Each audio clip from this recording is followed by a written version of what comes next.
చిరంజీవికి ఉన్న క్రేజ్ ఉందా తనకి, మహేష్ బాబుకు ఉన్న క్రేజ్ ఉందా తనకి, ప్రభాస్ కున్న క్రేజ్ ఉందా తనకి? ఊనే క్రేజ్ అని మీరు డబ్బాలు పవన్ కళ్యాణ్ సినిమాకి వెళ్దాం అయితే మన ఇద్దరం కూడా ఎంత క్రేజ్ ఉందో చూద్దాం.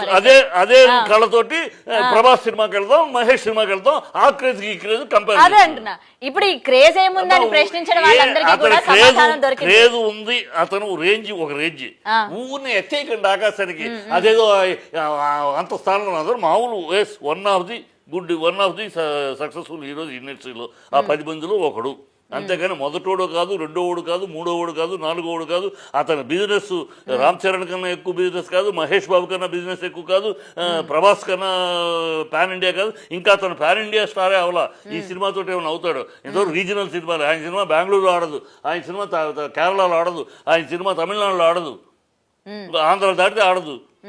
వీళ్ళ సినిమాలు ఇతర రాష్ట్రాలు ఆడితే నేషనల్ లెవెల్ అయింది. ఇంకా పాన్ ఇండియా కాల. ఆయన వీళ్ళందరినీ మించిన స్టార్ లాగా ఆయన ఇండస్ట్రీకి పెద్దగా స్టార్ ఆకాశానికి భజన చేస్తారు. కానీ ఏదైతే ఈ రిటర్న్ గిఫ్ట్ అన్నారో దాన్ని మరి అల్లు అరవింద్ గారు సమర్థించారు కదా నేను పెట్టిన ప్రెస్ మీట్ లోనే, అది నిజమే అని చెప్పి.